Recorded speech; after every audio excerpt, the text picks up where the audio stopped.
Broadcasting from the studios of WKEN, where every day is the weekend. It's the Ken Calvert Show with your host, Ken Calvert. And if you have anything nice to say about him, keep it to yourself. And now, here's Ken Calvert. Uh-oh. Sounds like somebody's got a case of the Mondays.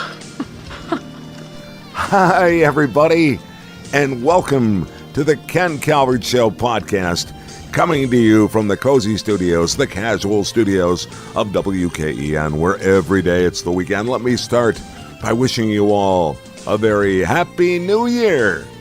Yep, it's 2019. Actually, it's not. It's 2018. I'm recording it in the wee hours left here in 2018, December 31st, 2018. Where did it go? My time flies, doesn't it? Well, actually, it didn't fly by. I'll talk about that in a moment. Now, coming up today, I have a classic from Brian May of Queen. I hope you've seen the movie Bohemian Rhapsody. It was incredible, didn't you think? If you haven't, make sure you get a chance to see it. I'm sure that, I don't know if it's on demand yet or not, but I'm sure it will be soon. It's been out for at least 6 weeks to 2 months. We'll talk more about that interview in just a moment. I'm putting this together, like I said, with only a few hours left in 2018. 2018 for me, all in all, I don't know, pretty good year, I think. Decent, I have to say that. It did not fly by. I take that back. It did not fly by like past years, and I don't know if that's good or bad. I don't think it matters, but one thing I do not like about the end of any year are those recap segments that every format of media does. They're everywhere right now. I'm surprised they don't stop a bowl game to do one.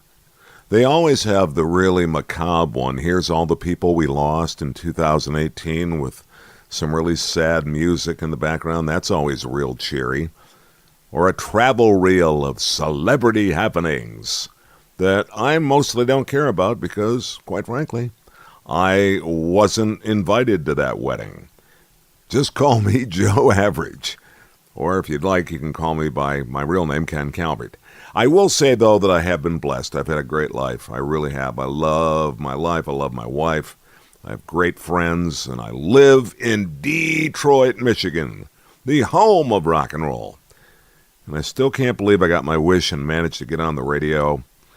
And I got to say that I have had the time of my life, and it continues with this podcast. So thank you for listening, and please subscribe and tell a friend. Would you do that? That's my wish for 2019.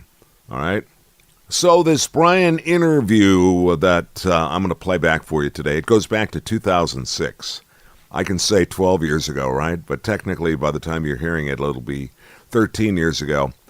Brian May, Queen, along with Roger Taylor, teamed up, remember this?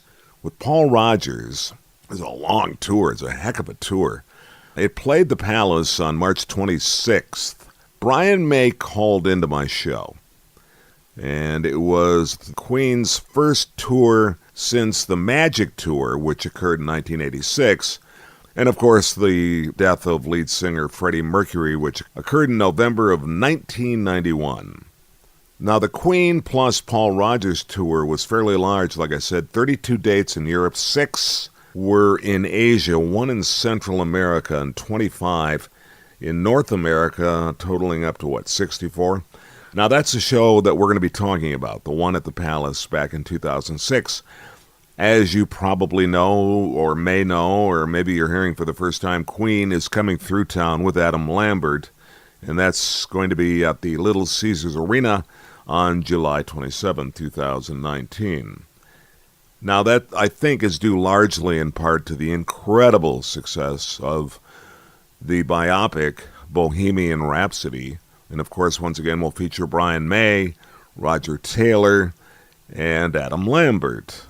The new show apparently is going to really push all of your favorite things, the production boundaries, and they'll just continue to celebrate the music of Queen. They've been designing all sorts of new visual sets and great things for us to see. It only gets better every year, doesn't it? The arenas get better, and so do the bands, and so do the lights, the video boards, and the music. So let's check it out. This is Queen. Happy New Year once again, everybody. It's the Ken Calvert Show, the podcast. And again, I invite you to please subscribe and tell a friend if you like the show. See you down the road, friends. Be well. And again, for the last time, but I mean it, Happy New Year. Here's Brian May. Okay, well, that's part of broadcast radio, Brian. That's delightful. Get our advertisers in. I apologize. I don't know. It's sort of like, never mind. Ladies and gentlemen, please welcome to the live line here from Queen, Brian May. And this is not obligatory, Brian. What an honor it is to speak with you, my friend. Thanks very much, Ken. Very happy to be here. Very happy to talk to you. And near the end of this North American part of the tour?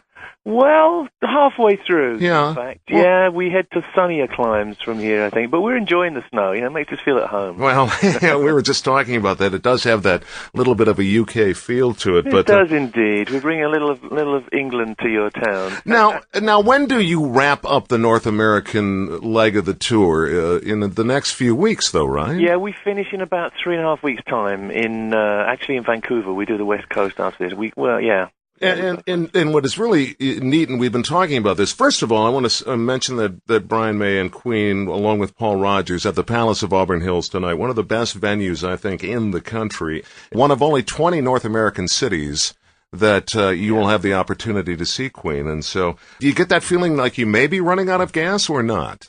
Oh, no, I feel totally jazzed, actually. I can't believe how much energy there is kicking around. We were in Chicago last night, and the place exploded, and we did. I mean, it seems like we're reaching to a new place. It's hard to get it across. I think this isn't like history, it's not like looking at past stuff. It's really making new history here. I really feel that now. I feel very confident about the band. It's like a new band with Paul there, and we have all the advantage of our past stuff. We have our catalog and stuff, and we have enormous stuff to sing and play. But it's new, it's different, and there's a lot of organic stuff going on. I'm very, very excited. Well, and you should be very, very proud sitting around with a bunch of my old buddies, because when I think about Queen and Paul Rodgers now, you're not looking at just two generations. In some cases, if you look at the back of the DVD, CD, in fact, you see what appears to be almost 3 generations of fans watching Queen. And we, as a group of guys sitting around, we just said, my God, they can still play like they're in their 20s and sing like they're in their teens. How do you do it? I don't know. It cost me more. I can still do it. We can still do it, but it costs you.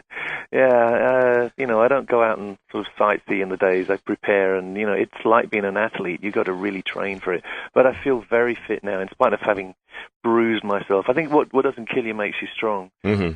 It's a very strong outfit. We can only imagine, those of us that sit out front and watch you, we pull energy from you, and you're telling me that you draw so much energy from where you are. Tell me a little bit about that feeling.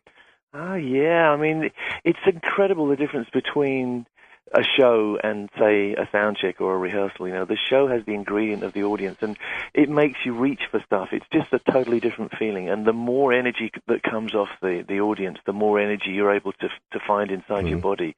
It's incredible. You can even kind of fool yourself. I remember playing one day, this is a strange story, but we were in the studio one day, kicking stuff around, and our engineer put some audience noise back in our headphones, and we suddenly found we played completely differently because we were fooled into thinking that somebody appreciated us, Wow. But to be in front of a real audience and see the faces and feel the warmth, and if they're really going for it, is unbelievable. There is no feeling like that. Do you sort of feel like you blinked and all of a sudden the show is over? Yeah. I mean, it's a long show, and it's a very energetic show, and it's big and lights and sound stuff, as it always was as a Queen show. I think we do about 2 hours 10 or so, but it does fly by. Yeah. The funny thing is, I feel like I blinked and 20 years didn't happen, because it's 20 years since we were here, isn't it? I can hardly believe that, really. And again, you don't have to oblige me with this, but I'm so proud of my roots, the Motor City, Detroit, and the entire area. And I think that it is one of the great rock and roll cities, and I'm going to ask, do you agree? Oh, absolutely, yeah. This is us, this was us. This is the place we grew up. We sort of formed ourselves in England, but in the States was where we toured and became like a grown-up proper rock band, sort of cut our teeth here. Yeah, the Midwest, the motor towns and whatever, Detroit, Cleveland, Chicago. the lifeblood of the nation is in rock and roll is here for us. Yeah. All the cities that have always been so good to Spinal Tap, still exactly. awfully good to Queen as well. I'm going to make you, speaking of telling stories, and this one isn't strange, but just once again, refresh some of the people how you guys decided to tour with and unified with Paul Rodgers. Well, it's a strange story. We obviously, you know, without Freddie, you get up every day and you think, what happened, you know? And, you know, I still get that. I still miss him. Obviously, he's part of our lives so much. And he's very much part of this show, as a matter of fact, as you'll see if you come tonight. You'll kind of see Freddie and you'll kind of hear him and you'll kind of feel that he's there because it was very important for us to bring him with us. But that doesn't take away from what Paul does in any sense because Paul takes everything to a new place. So how did it happen? Well, I'm sitting at home thinking I actually have a life now. You know, I don't need to be on tour 9 months of the year like I did most of my life. You know, I have a family, I have stuff to do. And then suddenly I'm playing this one gig with Paul Rodgers where I just did All Right Now with him, stepped on, did it, stepped off. And we looked at each other after it and went, wow, that felt very, what's the word? Not easy, but natural. You know, it felt like this is a place we should be. And something clicked, and Paul's lady was there, and she kind of looked between the two of us and said, I see energy. She said, I think you guys just need a drummer. So I said, yeah, I think I know a drummer. I think I know one. So let me think. Let me think for just really, a moment here. The first thing I did was call up Roger, and I said, you know, the one thing we never thought about was the most obvious. You know, Paul Rodgers is sitting here, you know, and he's up for doing something, and he's a hero of Freddie's, he's a hero of ours. You know, Free and Bad Company are very much in our blood. And so strangely and organically and out of the blue, there was some kind of match made in heaven. It's not a marriage. It's a relationship, and we're thriving on it. But it's not like Paul's joined Queen or we've become, you know, Paul's new Bad Company or something. But there is some strange energy flowing, and we can do strange shit. Well, now, but the chemistry that one develops in on the road, I don't know how the songwriting process works. Some write on the road, some don't. Is there any collaboration coming together at any point in terms of new material featuring Paul and Brian and the like? Yeah, there is. In fact, we have one completely new song in the set. Right. We just come from Paul, and it just happened very naturally again. We just sort of all played. We didn't really plan it as such. We didn't sit down and arrange it. We just worked on it together as a band like we would have done with Freddie in the old days. So that's in the set at the moment. And we're planning to go in the studio and kick some ideas around pretty soon. At the moment, we're very excited about the actual tour, though. You know, most of our creative sort of conflabs are about what do we do tonight? What can we change? What can we improve? You know, it's a great place to be for that kind of thing. But yeah, new song, and we changed the set around. We put a couple of new songs in. We have Dragon Attack with the last couple of shows, which is very cool. You bet. It's really going great, and it suits Paul down to the ground. We also threw in Under Pressure about 3 nights ago. I don't know, just something happens. I don't know what happens. There's some kind of resonance, but that seems to take the roof off the building. Well, I just played it within the last 45 minutes, and I was thinking out loud, did Bowie come to any of the shows in Great Britain, and did you have a chance to possibly draw him up on stage? No, we haven't yet. It could happen. I think it should, though, don't you? Yeah, I think, you know, these things have to happen of their own volition, don't they? You know, spontaneous, yeah, I think it could happen. And again, it's Brian May from Queen, along with Paul Rodgers, tonight at the Palace of Auburn Hills. And as you said, you brought everything but the kitchen sink for the kids tonight, and that's the great news. If you have a favorite tonight, if you had one song that you most enjoy playing, what would it be, Brian May? It's probably going to be Under Pressure at the moment. Because you just added it a couple of nights ago. Yeah, it's still new and developing and kind of risky and kind of dangerous, you know, and I get to sing a tough bit, you know, and it kind of makes me laugh, but you know, it's work in progress, and that stuff is exciting. Yeah, Paul does a killer job on it. Paul is unbelievable. The stuff that, you know, there's certain things I knew Paul would be able to do, like We Will Rock You, We're the Champions, Tie Your Mother Down. He kicks ass, you know. But what is surprising is he can do the big sort of epic ballad stuff. He can do The Show Must Go On, unbelievably, and he's taken hold of Under Pressure, you know, and it's becoming something new. I know that I want to save your voice for you, and I could, like I said, I'm a very selfish individual. I could keep you forever. And it's not a show tonight, Brian May. It's an event. And by the way, we should say congratulations as well to the collection, Return of the Champions, because by far one of the best pieces of product to come out we will end where we began. You said it's not really a marriage yet, ... Does that mean more possibly to come from Queen and Paul Rodgers? Yeah, I think there will be more. I hope there will be. But, of course, we have to keep ourselves free. Paul has to go out and do his solo stuff, and I like doing we all like being our own person as well. But I think we have a new great relationship and something which I think which is kind of writing a new piece of history. I feel very proud of where we're getting to. All right, my final question, because I did get an email, so I have to pass this along. Talk a little bit about your guitars. The guitar. Well, because you have your own, don't you, that you designed with your dad? That's right. That's still the one. It's still my baby. Yeah, it's still here. So that's your Lucille. Yes. In fact, even more so because it's made by my own fair hands and my dad's. My dad's no longer with me, so it's a great kind of... And that's called the Red Special, is that right? Yeah, it's called various things, but the Red Special is one thing, yeah. Sometimes Bad Boy. Sometimes we call her the old lady. Well, she's doing good. She's cooking. I have some other spares. I have some very good copies now made of it, but...